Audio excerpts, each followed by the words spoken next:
So students, आज हम पढ़ेंगे फीमेल रिप्रोडक्टिव सिस्टम के बारे में। फीमेल रिप्रोडक्टिव सिस्टम को मैंने 3 पार्ट्स में डिवाइड किया है। हम इसके हेड्स में एक हेड्स में हम पढ़ेंगे सारे स्ट्रक्चर्स ऑफ रिप्रोडक्टिव सिस्टम को। तो फर्स्ट पार्ट क्या है, पेयर्ड ओवरीज, जो जिसको हम कहते हैं primary sexual organ. Second part क्या है, एक्सेसरी डक्ट्स, जो कि ओवा के मूवमेंट में हेल्प करते हैं। और थर्ड पार्ट क्या है, एक्सटर्नल जेनिटेलिया, जो कि स्पर्म को रिसीव करने में हेल्प करता है। ठीक है, then so this is the overall structure of the female reproductive system.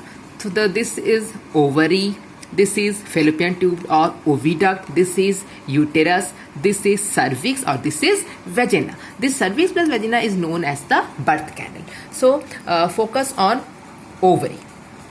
Okay, so read this. Primary sex organ which produce ova female gamete. Obviously हम ओवरी को प्राइमरी सेक्सुअल ऑर्गन क्यों बोलते हैं, क्योंकि वो क्या बनाती है, female gamete, and it releases 2 important hormone that is oestrogen and progesterone. Each ovary का साइज कितना होता है, 2 to 4 centimetre in length and they located on both the side of abdomen. देखो, right side and the left side of the abdomen, and it is connected to the pelvic wall. कमर की wall को क्या बोलते हैं, pelvic wall, and also to the uterus. देखो, ये pelvic कमर की वॉल से कनेक्टेड होती है और किससे कनेक्टेड होती है, यूट्रस की वॉल से कनेक्टेड होती है by the help of the structures called ligaments.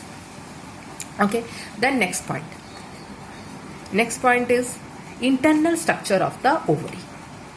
ठीक है, देखो अब यहाँ पर मैंने इस ओवरी को लिया और इसको मैंने इसके इंटरनल स्ट्रक्चर को मैंने क्या किया है, इनहेंस किया है। ठीक है, एक एक पॉइंट पढ़ेंगे और इसे कोरिलेट करेंगे। Each ovary is covered by a thin epithelium which encloses the ovarian stroma. ठीक है, देखो यहाँ पर this ovary consist of a thin outer covering. जैसे हमने पढ़ा था टेस्टिस में आउटर कवरिंग होता है टिलिका एल्बुजिना, वैसे ओवरी के पास भी एक आउटर एक्सटर्नल कवरिंग होती है। ठीक है, और उसके और उसका जो सबसे पहला वाला पार्ट होता है, आउटर पार्ट को हम क्या बोलते हैं बेटा, आउटर पार्ट को हम क्या बोलेंगे, कॉर्टेक्स, और उसके मिडिल पार्ट को और उसके इनर पार्ट को हम क्या बोलेंगे, मेडुला। ठीक है, तो याद करेंगे ओवरी का भी एक आउटर वॉल होता है, इसके इनर पार्ट्स को हम पूरा क्या बोलते हैं, टुगेदर स्ट्रोमा। अब स्ट्रोमा के आउटर पार्ट को क्या बोलते हैं, कॉर्टेक्स, और मिडिल पार्ट को क्या बोलते हैं, मेडुला। यहाँ आप देख रहे होगे ऐसे बहुत सारे एग सेल्स दिख रहे हैं आपको, जो कि घोंसले में है। इन घोंसले में नेस्ट सेल्स को हम क्या बोलते हैं बेटा, फॉलिकुलर सेल्स भी बोल सकते हैं, और क्या बोल सकते हैं,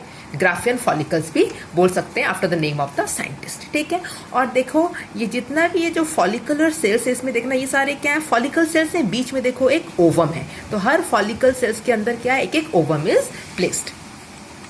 ठीक है, then next is accessory ducts, that is oviducts, uterus and vagina. ठीक है, so this is ovary. Already we have discussed, from the ovary there is a connection called oviduct or fallopian tube. ठीक है, now this will open into the uterus, uterus will open into the cervix will open into the vagina.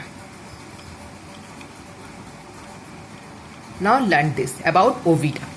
Okay, so each oviduct is how much centimeter long, 10 to 12 centimetre long. कितना long है, 10 to 12 centimetre long. अब हर oviduct के 3 parts हैं, देखो, infundibulum, ampulla and इस्थेमस।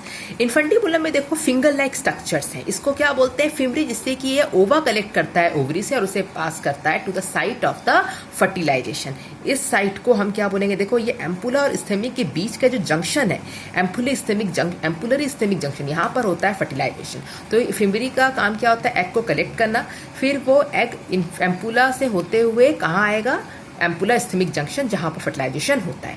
ठीक है, सो और एक बात आपको याद रखनी है, ये जो आपका ओविडक्ट का जो ट्यूब है, उसकी इनर लाइनिंग में कैसे सेल्स होते हैं, सिलिएटेड सेल होते हैं, जो कि ओवा के मूवमेंट में हेल्प करते हैं। ठीक है, then next, oviduct will open into the very important chamber that is uterus, वॉर्म जिसको बोलते हैं। ये कैसा दिखता है, पियर शेप का होता है। इसकी इंपॉर्टेंट बात आपको याद रखनी है कि इसके 3 लेयर्स होते हैं। ठीक है, 3 पार्ट्स होते हैं। ओके, 3 पार्ट्स भी होते हैं यूट्रस के और 3 बॉडी वॉल्स भी होते हैं। ठीक है, तो पहला बॉडी वॉल का नाम क्या है, पेरीमेट्रियम। ठीक है, तो सबसे आउटर वॉल को क्या बोलेंगे, perimetrium. Okay, clear. Then inner wall को हम क्या बोलेंगे, दिस इनर वाल को हम बोलेंगे क्या, मायोमेट्रियम, और दिस वाल को बोलेंगे हम एंडोमेट्रियम। ये इसकी glandular and blood vascular layer है। मायोमेट्रियम का मतलब मस्कुलर लेयर और पेरीमेट्रियम का मतलब क्या होता है, एक्सटर्नल थिन कवरिंग। ठीक है। एंड यूट्रस के 3 पार्ट आप याद करो, अपर रीजन को क्या बोलेंगे, फंडस, मिडिल वाले को क्या बोलेंगे, बॉडी, और लोअर पार्ट को क्या बोलेंगे, cervix.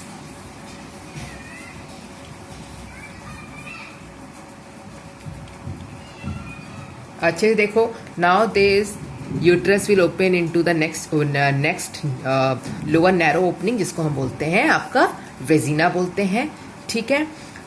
The lumen of vagina is lined by a glycoprotein rich mucus membrane which consisting of sensitive papilla and Bartholin gland. इस वेजिना की इनर वॉल में बार्थुलिन ग्लैंड और कुछ सेंसिटिव पेपिला होते हैं। बार्थुलिन ग्लैंड का काम क्या होता है, म्यूकस रिलीज करना। When the penis will reach the vaginal portion, then this Bartholin gland will release mucus to help to produce lubrication during the intercourse process, ठीक है। The secretion of Bartholin gland lubricate penis during the sexual act, ठीक है। देखो यहाँ पर एक बात दिखाई गई है, it opens between the urethra and anus. देखो अच्छे से इसको पोर्शन को अच्छे से फोकस करेंगे। देखो this is your vaginal portion, ठीक है। यहाँ से यह है आपकी एनल ओपनिंग, ठीक है। तो इसलिए देखो एनल ओपनिंग और ये है आपकी यूरिनरी ओपनिंग। तो यूरिनरी ओपनिंग और एनल ओपनिंग के बीच के ओपनिंग को हम क्या बोलते